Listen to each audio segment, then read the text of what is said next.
점으로 라는 제목으로 말씀을 참고하기를 원합니다. 먼저 이 말씀 살펴보기에 앞서서 간단한 배경을 설명드리자면, 지금 선지자 예레미야는 포로로 끌려간 이 백성들을 향해서 그렇게 선포합니다. 하나님이 70년이 차면 너희를 돌보고 이 땅으로 돌아오게 하리라. 그런데 이 같은 말씀이 위로가 안 됐던지 백성들이 오해를 했습니다. 우리도 살다 보면 종종 오해할 때가 있습니다. 신앙생활 하다 보면 원치 않게 오해를 하게 됩니다. 여기 이스라엘 백성들은 이 본문으로 보건대 여러 가지 오해들을 했는데 대략 이런 것들입니다. 하나는 하나님의 약속이 더디 이루어진다. 하나님이 금방 자신들을 돌려보낼 줄 알았는데 하나님께서 생각보다 길게 이 모든 것을 이끌어 가시고 또 오랜 세월 후에 자신을 돌려보낸다는 사실을 보면서 하나님의 약속은, 하나님의 말씀은 더디 이루어진다, 그렇게 첫 번째 오해했고, 두 번째 이스라엘 백성들은 하나님이 자신들을 돌보지 않으신다. 만약 하나님께서 자신들을 돌보셨다면 어떻게 이런 형편에, 이런 처지에 있게 되겠느냐, 이렇게 생각을 했던 것입니다. 그래서 두 번째, 그들은 하나님께서 자신들을 돌보지 않으신다. 그리고 또 하나, 그들은 하나님의 말씀이 선하지 않다, 그렇게 오해를 했습니다. 사랑하는 주 안의 성도 여러분, 우리는 오늘 하나님께 대해서 어떤 오해를 하고 있습니까? 또 하나님 말씀에 대해서 어떤 오해를 하고 있습니까? 만약 이 시간 여러 가지로 오해하고 있는 부분들이 있다면 오늘 말씀을 통해서 오해가 이해로 바뀌기를 원하고 하나님에 대한 감사로 바뀔 수 있기를 소망합니다. 이처럼 이스라엘 백성들은 이렇게 오해를 했을 때 하나님은 여기에 대해서 답변을 하셨습니다. 그 말씀이 10절 말씀입니다. 제가 다시 낭독해 올립니다. 여호와께서 이와 같이 말씀하시니라. 바벨론에서 70년이 차면 내가 너희를 돌보고 나의 선한 말을 너에게 성취하여 너희를 이곳으로 돌아오게 하리라. 하나님은 이스라엘 백성들의 생각에 대해서 하나씩 조목조목 자세하게 답변하십니다. 첫 번째, 아까 백성들이 뭐라고 오해했습니까? 하나님의 말씀이 더디 이루어진 것 같다. 그러나 오늘 본문은 뭐라고 말합니까? 하나님의 말씀이 더디 이루어지는 게 아니라 무엇을 따라 이루어진다 말씀하십니까? 하나님의 정하신 기한에 따라서 반드시 이루어진다, 그렇게 말씀하십니다. 오늘 본문에 몇 년 동안이라고 했습니까? 70년이 차면. 무작정, 무한정으로 기다리란 말이 아니고 70년이 차면, 하나님이 정하신 70년이 차면 반드시 너희를 돌려보내리라. 내가 약속한 이 말씀을 너에게 성취하게 하리라, 그렇게 말씀하신 것입니다. 사랑하는 주 안의 성도 여러분, 이스라엘 백성들은 포로 귀환이 조속히 이루어질 줄 알았습니다. 그러나 하나님은 늘 강조해 오셨습니다. 그리고 여러 차례 말씀하셨습니다. 무작정 이 일이 미뤄지고 있는 게 아니라 처음부터 정한 70년이 차기까지를 기다리셨다가 그 때가 되면 반드시 이를 이루어진다 말씀하신 것입니다. 오늘 본문에도 바로 그 같은 말씀을 하십니다. 70년이 차면 내가 너희를 돌보고 나의 선한 말을 너에게 성취하여 너희를 이곳으로 돌아오게 하리라. 사랑하는 주 안의 성도 여러분, 우리도 혹시 마음 한켠에 하나님의 말씀이 더디 이루어진다, 하나님의 약속이 더디 이루어진다, 그렇게 생각하면서 속상해하거나 또 마음 아파하거나 힘들어하는 혹 성도들 계십니까? 그렇다면 그런 생각들을 다 버릴 수 있기를 원합니다. 분명한 사실은 하나님의 약속은 더디 이루어지는 게 아니라 처음부터 정한 기한이 있고 그 기한이 차면 저절로 이루어진다는 사실을 우리가 깨닫고 낙심하지 않기를 소망합니다. 실망하지 않기를 소망합니다. 코로나19 상황도 마찬가지입니다. 우리는 언제나 이 상황이 끝날까? 어쩌면 작년 한 해 동안 1년이면 족하겠지라고 생각했을지 모릅니다. 저 역시 마찬가지입니다. 그런데 벌써 1년하고도 절반이 지나가고 있습니다. 언제 이 상황이 끝날지 우리는 아무도 모름. 그러나 중요한 사실은 하나님이 무작정 기다리란 게 아님, 무한정으로 기다리란 게 아님, 하나님께서 정하신 그 기한이 되면 이 모든 상황이 종료될 것이고 모든 상황이 일상으로 돌아가게 됩니다. 그러면 낙심하지 말고 실망하지 말고 하나님 말씀 붙잡고 신앙생활을 충실하게 계속해서 해나갈 수 있기를 소망합니다. 두 번째, 이스라엘 백성들 어떤 오해를 했다고 그랬습니까? 하나님이 자신들을 돌보지 않으신다, 그렇게 생각했습니다. 그도 그럴 것이 나라 하루아침에 침략을 당해서 먼 땅까지 포로로 끌려갔습니다. 포로 생활이 편안한 생활이었겠습니까? 아님, 힘들고 고달픈 생활입니다. 물론 그런 생활을 살다 보면 하나님이 마치 우리를 잊으신 건 아닌가, 하나님 우리를 외면하신 건 아닌가, 그런 생각이 절로 들 수도 있습니다. 그러나 하나님은 여기에 대해서 이렇게 말합니다. 내가 너희를 돌보지 않은 적이 한 하루도 없다. 나는 항상 너희를 돌봐왔고 70년이 참 이후에만 돌보시는 게 아니라 지금부터 이전부터 계속 너희를 돌보고 있다, 그렇게 말씀하십니다. 오늘 이 상황도 마찬가지입니다.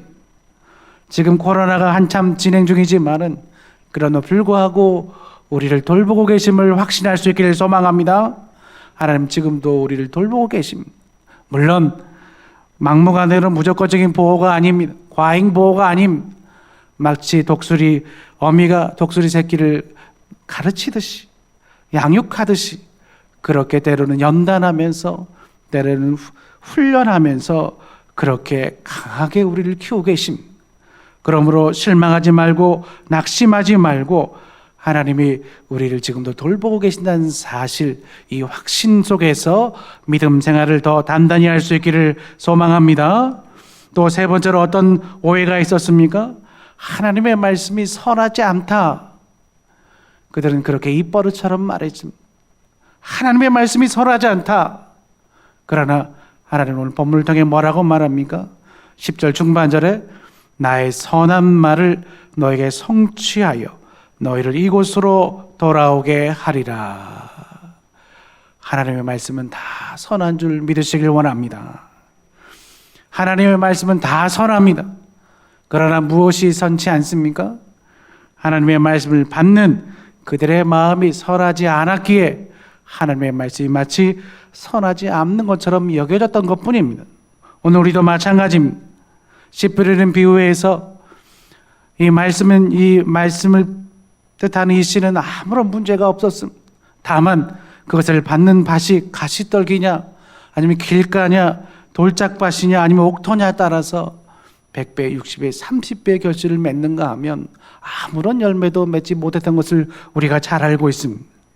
말씀을 받는 마음밭이 선하지 않을진데 어찌 선한 말씀을 제대로 받을 수 있겠습니까? 사랑하는 주 안의 성도 여러분, 그러므로 우리가 말씀을 탓하기 전에, 하나님의 말씀이 선하지 않다고 불평하기 전에 과연 내 마음은 이 말씀을 받을 만한 준비가 되었는지, 옥토와 같은 마음밭이 되었는지 삼가 되돌아보고, 그렇지 않다면 오늘 말씀을 통해서 그렇게 옥토와 같은 밭으로 만드는 이 시간 될 수 있기를 소망합니다. 그러므로 우리 사랑하는 주 안의 성도 여러분, 오늘 본문을 통해서 70년이 차면 내가 너희를 돌보고 나의 선한 말을 너에게 성취하여 돌아오게 하리라, 이 말씀 붙잡고 우리의 모든 오해가 이해로 바뀌어지길 소망하고 우리의 불평이 다 감사로 바꿔지는 이 밤 될 수 있기를 소망합니다. 두 번째, 하나님의 생각은 재앙이 아닙니다. 우리 11절 말씀 함께 같이 낭독합니다. 11절 시작. 여호와의 말씀이니라.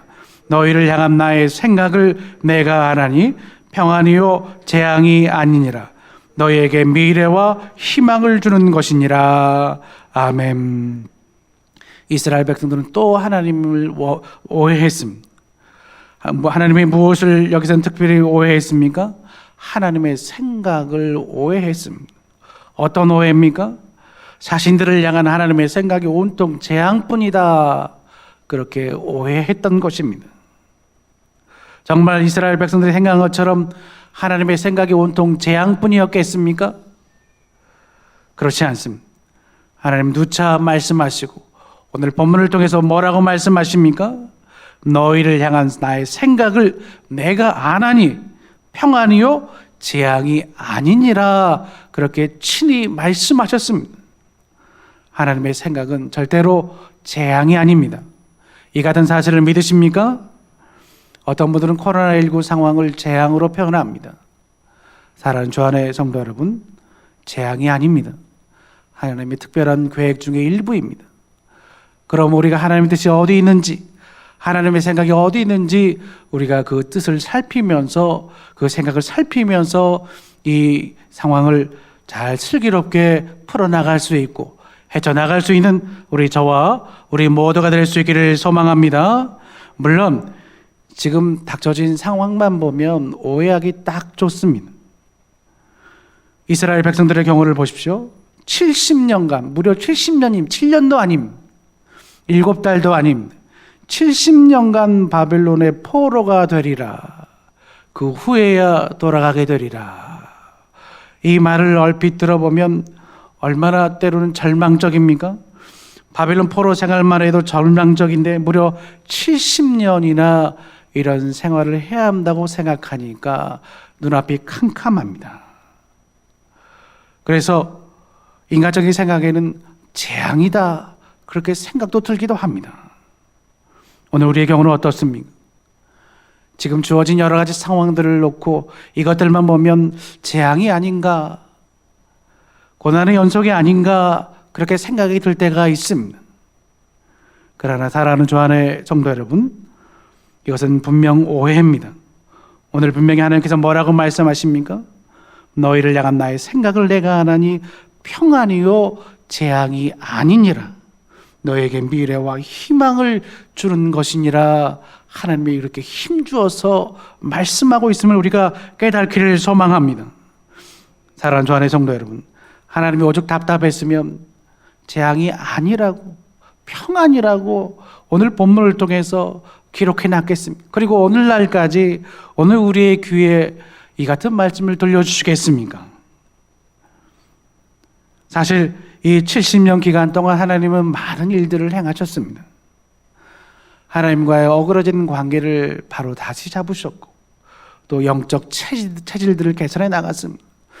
이 바벨론 포로 기간 이전과 이후에 나눠진 중요한 특징이 있는데, 바벨론 포로 기간 이전에는 지긋지긋하게 우상 숭배에 쩌들어 삽니다. 여러분 이 역사서를 보십시오.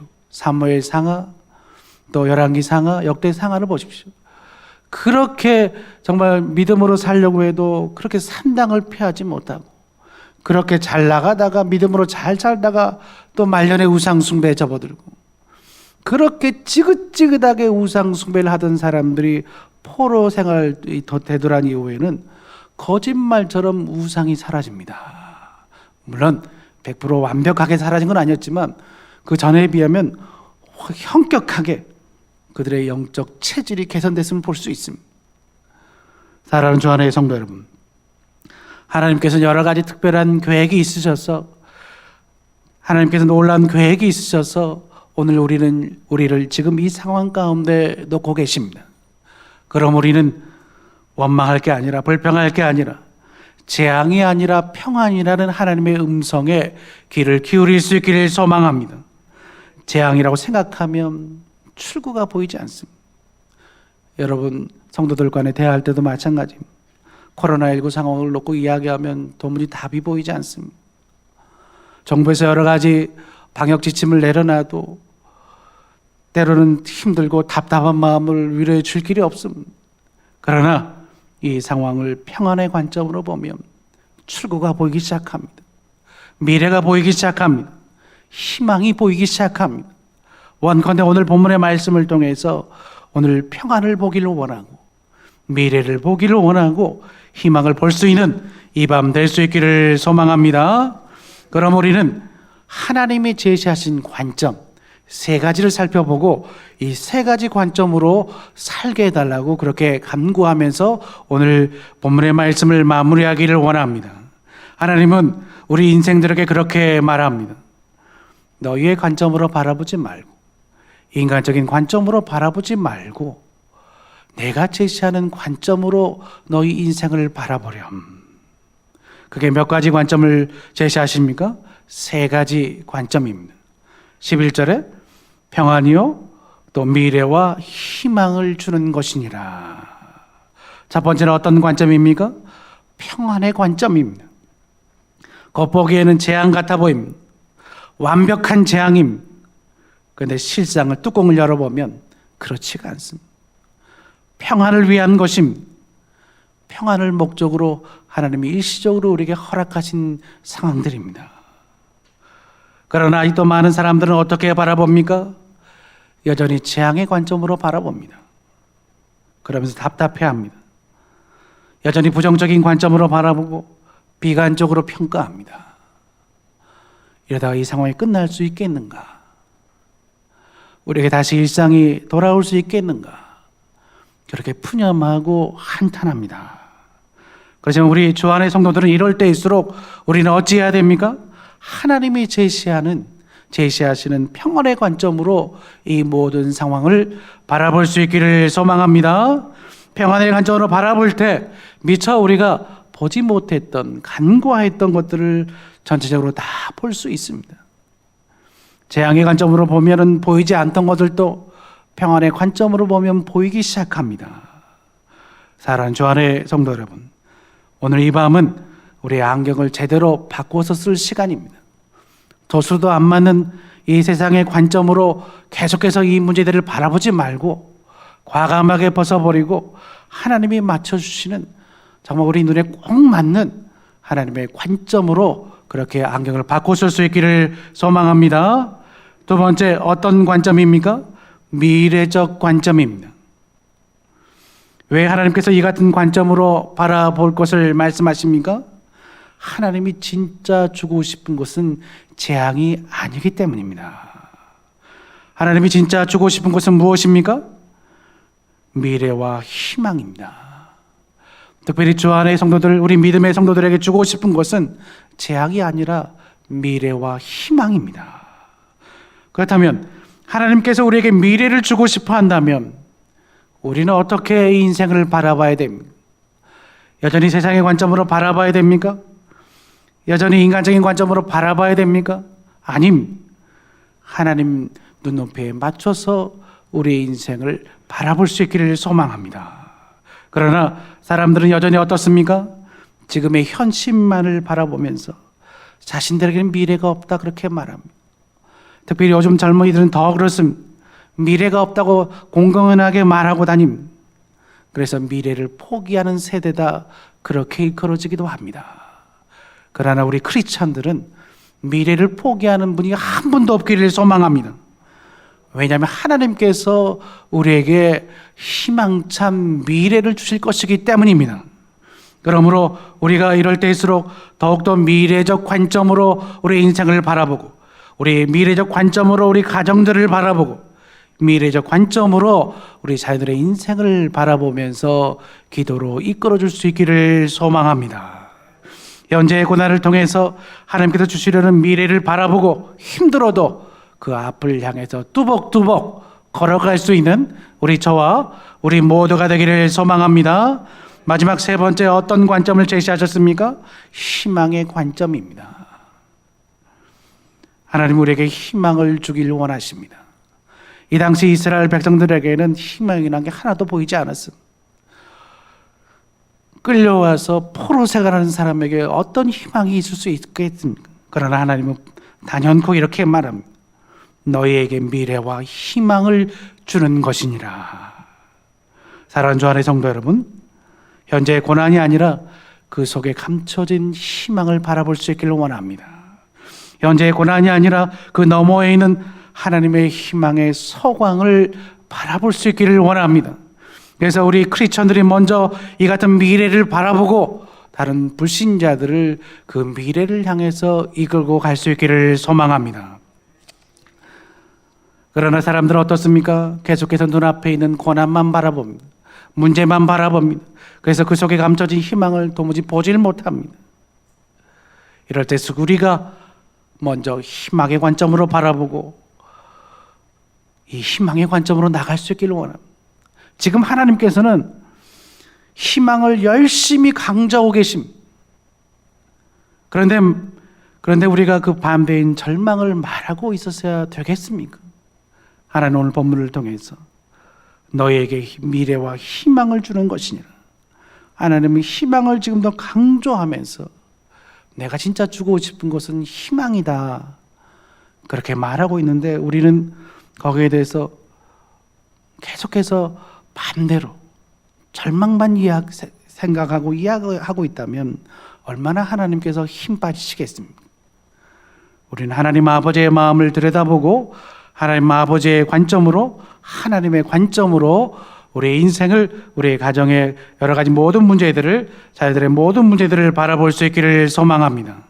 그 다음 마지막으로 끝으로 12절 이하에 그러면 어떻게 우리의 관점을 바꿀 수 있겠습니까? 그냥 가만히 있는다고 재앙의 관점이 하나님의 관점으로 바뀌지 않습니다. 오늘 예배를 마치고 이 문 밖을 나서는 순간 똑같이 다시 돌아갑니다. 부정적인 관점, 비관적인 관점, 재앙의 관점으로 또 바라보면서 한숨을 쉬고 원망을 내실지도 모릅니다. 그러나 우리는 어떻게 우리의 인생의 관점을 바꿀 수 있습니다. 오늘 12절 이하에 이렇게 말합니다. 너희가 내게 부르짖으며 내게 와서 기도하면 내가 너희들의 기도를 들을 것이요 너희가 온 마음으로 나를 구하면 나를 찾을 것이요 나를 만나리라. 우리는 어떻게 하나님의 관점으로 우리의 인생 관점을 바꿀 수 있습니다. 기도뿐입니다. 기도뿐입니다. 생각으로 바꿀 수 없습니다. 우리의 의지만으로는 역부족입니다. 오직 우리가 오로지 전적으로 기도할 때 우리 인생의 관점이 바뀔 수 있습니다. 우리가 기도할 때 재앙의 관점이 아니라 평안의 관점으로 바뀌며, 우리가 기도할 때 미래적 관점으로 바뀌며, 우리가 기도할 때 희망의 관점으로 바뀔 수 있음을 깨닫고 우리가 더욱더 기도의 자리로 나올 수 있기를 소망합니다. 오늘 어떻게 기도하라고 했으면, 그러면 12절 중반절에 내게 와서 기도하면, 우리는 이럴 때일수록 하나님 앞에 나오기 힘쓰기를 원합니다. 기회를 얻든지 못 얻든지 하나님 앞에 나가기를 소망합니다. 하나님 앞에 나와서 또 무엇을 가지고 기도해야 됩니까? 구하면 하나님이 들어주시고 만나 주신다는 확신을 가지고 그렇게 기도하기를 원합니다. 너희가 내게 부르짖으며 내게 와서 기도하면 내가 너희들의 기도를 들을 것이요. 하나님 분명 그렇게 약속하셨습니다. 우리는 이 같은 확신을 가지고 이 같은 약속을 부여잡고 하나님 앞에 나와서 기도할 수 있기를 원합니다. 그리고 우리는 온 마음으로 구해야 됩니다. 13절에 너희가 온 마음으로 나를 구하면 나를 찾을 것이요 나를 만나리라. 우리가 온 마음으로 간절히 기도할 수 있기를 원합니다.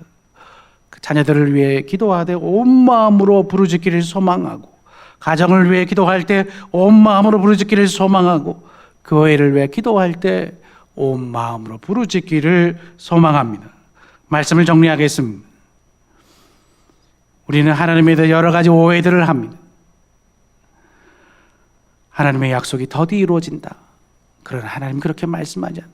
더디 이루어지는 게 아니라 하나님의 정한 기한에 반드시 이루어진다, 그렇게 말씀하십니다.